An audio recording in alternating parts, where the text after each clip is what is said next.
Instead of California where the sun so warmly shines, tonight we find the Clampetts in their cabin in the pines. The weather is so cold, hot coffee freezes in the cup, and when the chickens lay their eggs, they lay 'em standing up.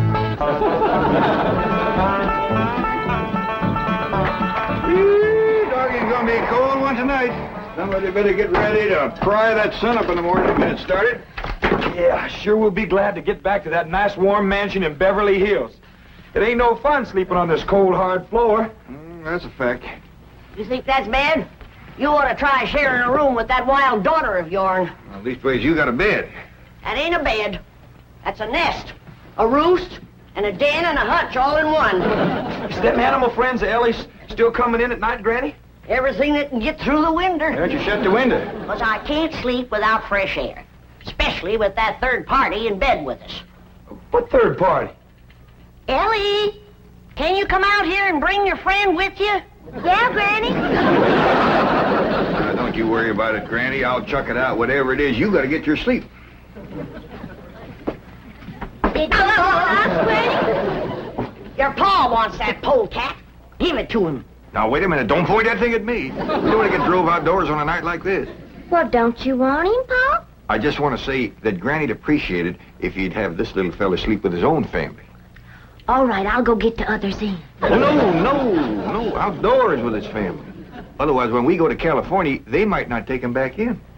And if a skunk ain't welcome with his own family, he just about ain't got nobody to turn to. All right, I'll put him out the window. Uncle Jed, why can't we go back to Beverly Hills right away? Reckon we can tell him the truth, Granny? I reckon he's big enough. Well, you see, we promised your ma we'd stay here and help her till she gets herself married to Mr. Brewster. Well, how long will that take? Well, it hadn't ought to take long. She's got him boarding in your room now where she can get at him. Pearl told me tonight's the night. She's gonna feed him into a stupor, then set him in the parlor and sing to him until he proposes. That's a powerful combination. Pearl's cooking and singing. Yeah. If he can get got, Pearl will get him. Ain't that a precious picture? Niagara Falls, where the honeymooners go. Understand they're having special winter rates there now. I think I'd better turn in. I've got to get up awfully early. No. You sit down and relax. Jethro and me's got a special surprise for you. It isn't food, is it? Food for the soul and the spirit. Music. What would you like to hear? Oh, anything you'd like to sing. Well, I'll just pick out something at random. Let's try this, Jethro.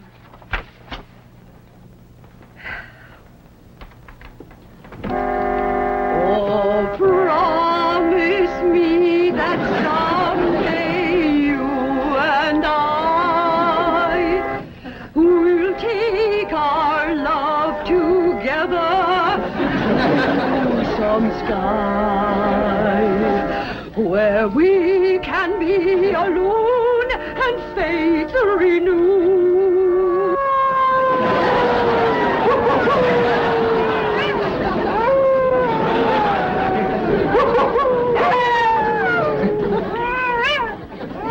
Uncle Jed. Uncle Jed.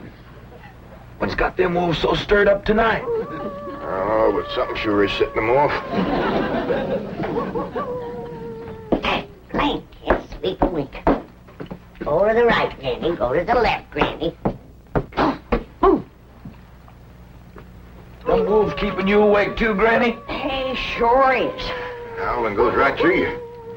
It ain't their hollering that's getting me. It's their snoring. Look for yourself. Ellie's got two of them under the bed. Granny, we gotta get that girl back to Beverly Hills. She's going right back to being a wild cougar. What y'all all doing out here? Trying to keep warm. Sure it's cold in there without you, Granny. Mind if I join you? I reckon so, if you don't mind a little human company for a change. Uncle Jed, we just got to get ourselves back to Beverly Hills. We will, Jethro, as soon as your ma gets proper hitched to Mr. Brewster. Bless you. Oh, Pearl, give it all you got tonight. Oh, we's all gonna be down with pneumonia. just a song at twilight when the nights are low and the flickering shadows softly come and go.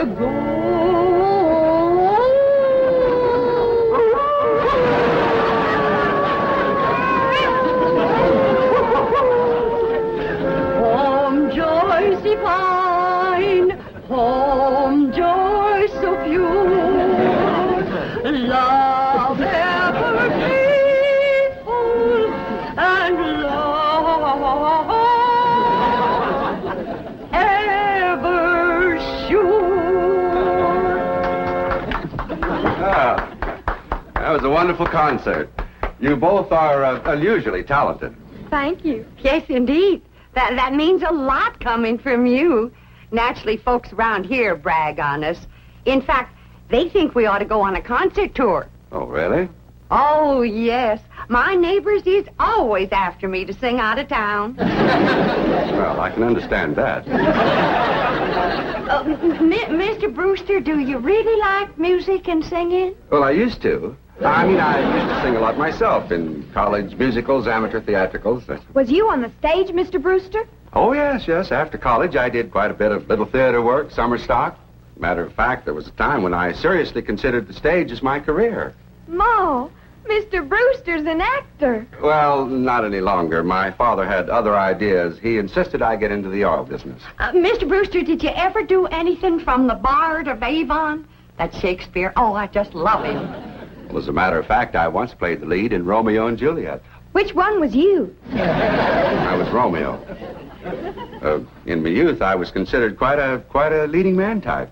And there were those who thought I had rather a handsome profile. Well, you still got it. And I'll bet you can act to beat the band. Oh, come on. Take off a part for her. Something from Shakespeare. Sit down, Jethro. Well, I doubt if I can remember anything. Oh, please, Mr. Brewster. Well, perhaps I can recall something from the balcony scene. Let's see now. How does it go? But soft, what light through yonder window breaks? It is the east, and Juliet is the sun.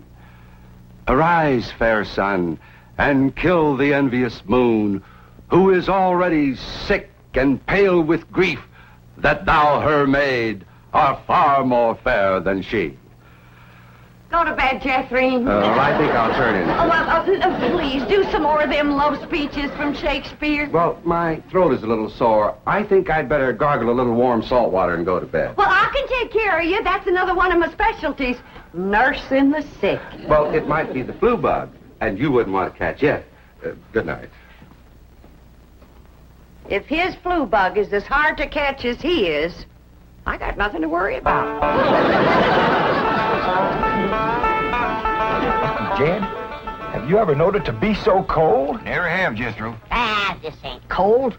Your blood is thinned out from living in California. You say this ain't cold, Granny? Look who else is huddled up to the fire. Ellie and her wolves.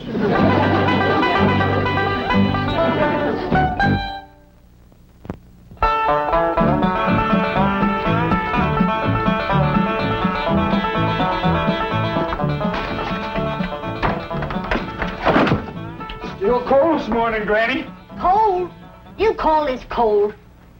Why, I remember a winter morning that was so cold that when I went to milk the cow, the milk froze before it hit the pail. I had to break it off in sticks. Yes, sir. I carried a double armful of milk in and never spilt a stick. Gee, Granny, how'd you drink it? Bite on it? Nope. But you did. You're in a right good mood this morning. Jed, I got a feeling in my bones that Pearl got him last night.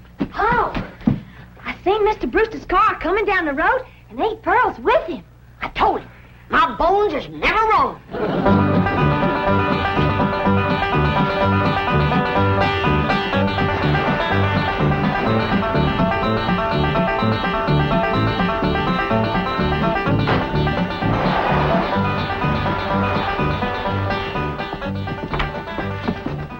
When's the wedding, Pearl? I'll be married in church. Yeah, let's see your ring, Pearl. You want me to carry Mr. Brewster over the threshold for you, Ma? She don't look too happy. She don't sound too happy neither. Oh, all women folk cry when they're about to get married. I didn't get him. Oh. Did you try your best, Pearl? Oh, Granny, I throwed the book at him. Cooking, sewing, singing. I even nursed him through the flu. Got him well in 5 minutes. But he didn't propose. Jed, you go out there and do your duty to your female cousin. Ask that city fella what he'd rather get, married or buried. Now, Granny, I don't hold with getting folks married unless it's willing. Pearl's got enough willing for both of them. If you're going to make a liar out of my bones... Yeah, I'll have a talk with Mr. Brewster. Where'd he go, Pearl?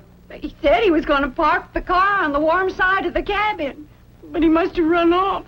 After him, everybody. We'll head him off at the pass and shoot him down like a dog. Now, you hold on. You ain't shooting nobody down. Just simmer down. Why, he didn't run off at all. Except we'll need you, Ellie, to get him back in here. How come? Looks like a couple of your friends are sizing him up for breakfast. Well,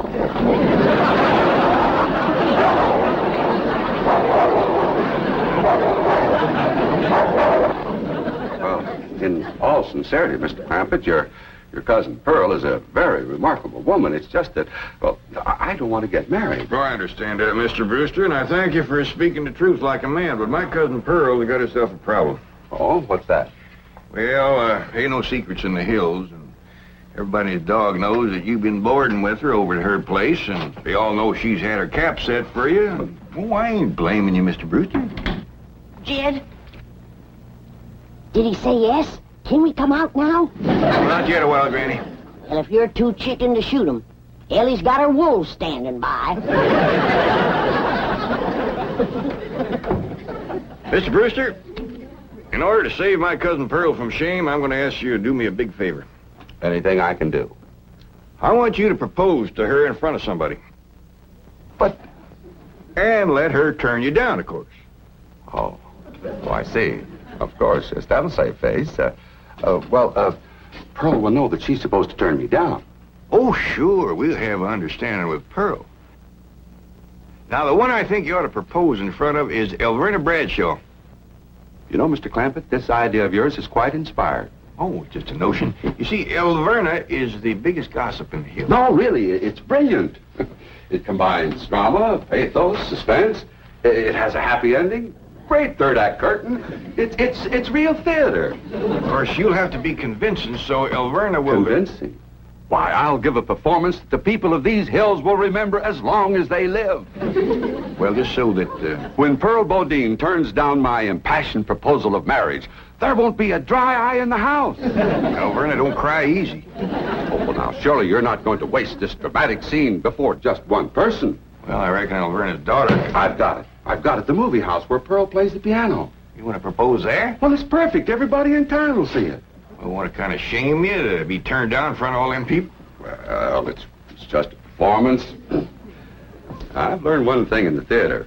An actor always gives a better performance in front of a full house. Well, doggies, that sure is nice of you. It's my pleasure, Mr. Clampett. Mrs. Bodine, Granny, come on in. Come on in, everybody. How about it, everybody? I reckon we better let Mr. Brewster tell you what's going to happen. Well, tonight at the movie house, Mrs. Bodine, while the whole town looks on, I'm going to ask you to marry me.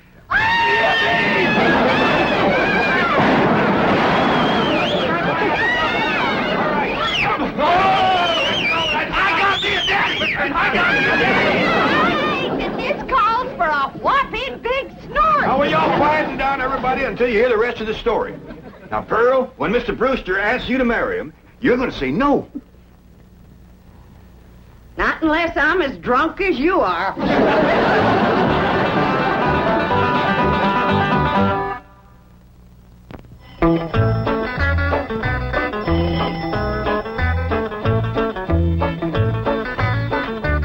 Howdy, Pearl. Evening, Pearl. Evening, Granny. Jethro went on ahead down to the theater to get a fire going in the stove. Where's Jethro, Aunt Pearl? Why, she's in her room getting dressed. Go on in and see her. Granny, what happened to your mink coat? This is it. tonight's kind of special, so I'm wearing the pretty side out. You sure got your pretty side out tonight, Pearl? Oh, I tell you, Jed, I'm as nervous as if I was going to get a real honest-to-goodness proposal. And it would be real if your cousin Jed would do his duty and hold a shotgun on that fella, Brewster. Now, ladies, let's settle for what we got. This way, Pearl can come to California without nobody saying she left town in disgrace. Good evening. Good evening. Ain't you dressed up? That boiled shirt makes your face look kind of dark. Well, as a matter of fact, I'm wearing a little theatrical makeup. Mrs. Bodine, how would you like some pancake on your face? How'd you like some sweet potato pie on yours? Fetch me some hot possum grease, Pearl, and I'll fling it on her. Now, ladies, you misunderstood me. Pancake is a type of makeup we use in the theater.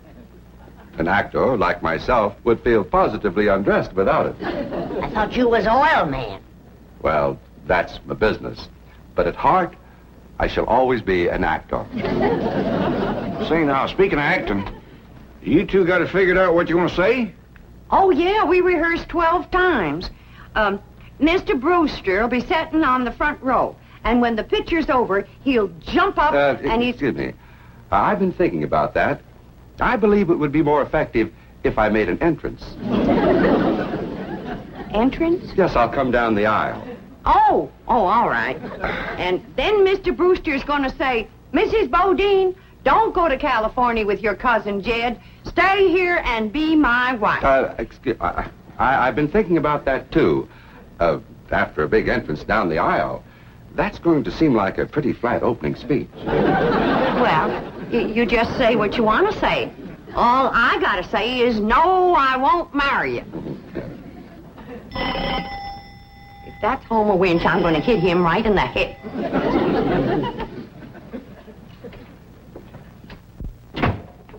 Good evening, Pearl. Elverna Bradshaw, what are you doing here? Well, you and me being such close friends, I just thought I'd offer to play Piany for you at the theater tonight. Why? Surely you're not going to show up and have folks whispering behind your back all during the picture. What in the world would they be whispering about? Pearl, I'm your best friend. You don't have to pretend with me. The whole town knows how you've been flinging yourself with that boarder of yours.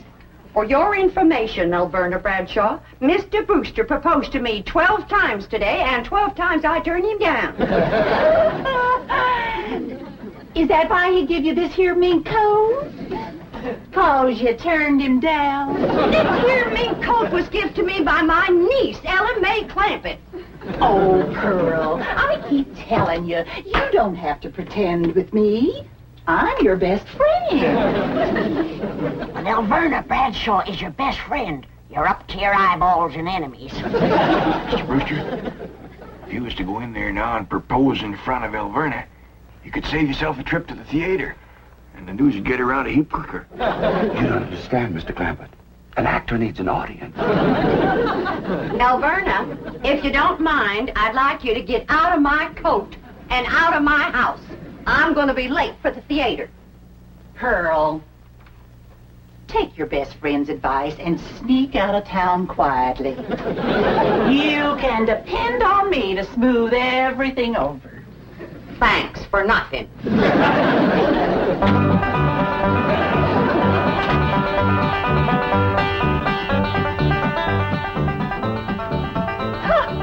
Farewell performance is right. I reckon she'll sneak out of town in a hurry if she ain't already snuck. Mind you, Pearl's my best friend, and I ain't one to talk, but...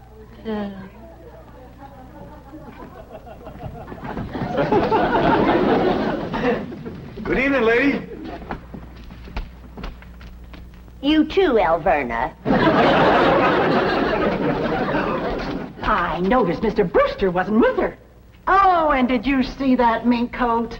Well, I wouldn't trade this little band of gold and a home-loving husband for a dozen mink coats. Would I, Luke?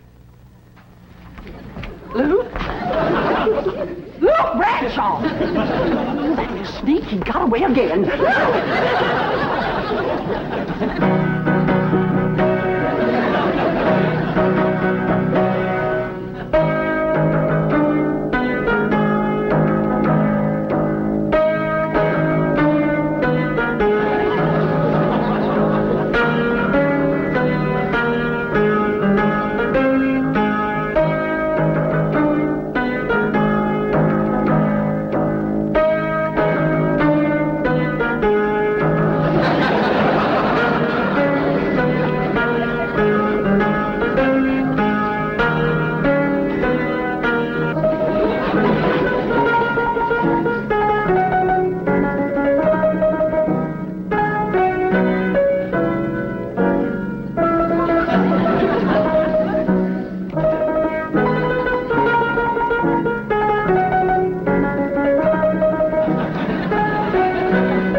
the picture!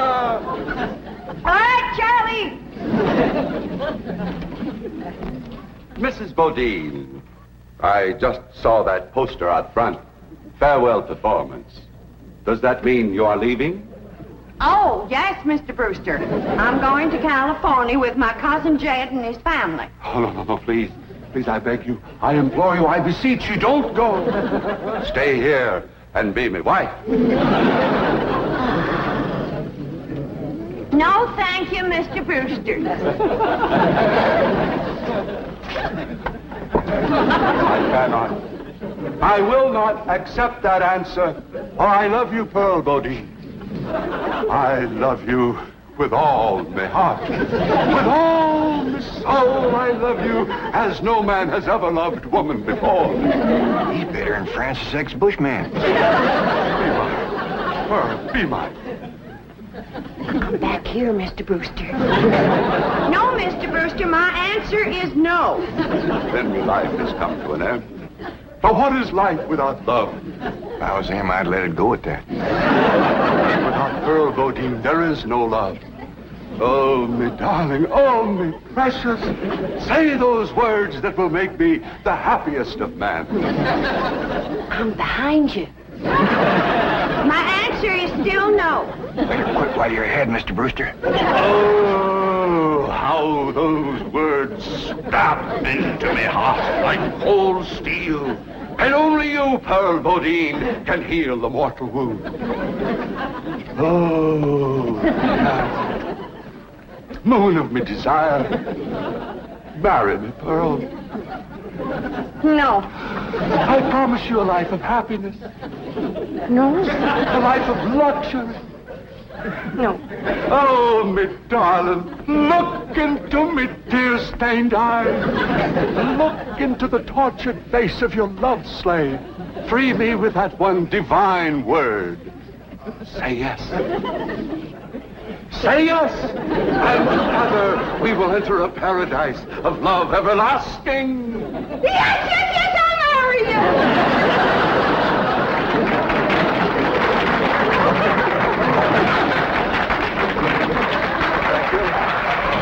Thank you very much.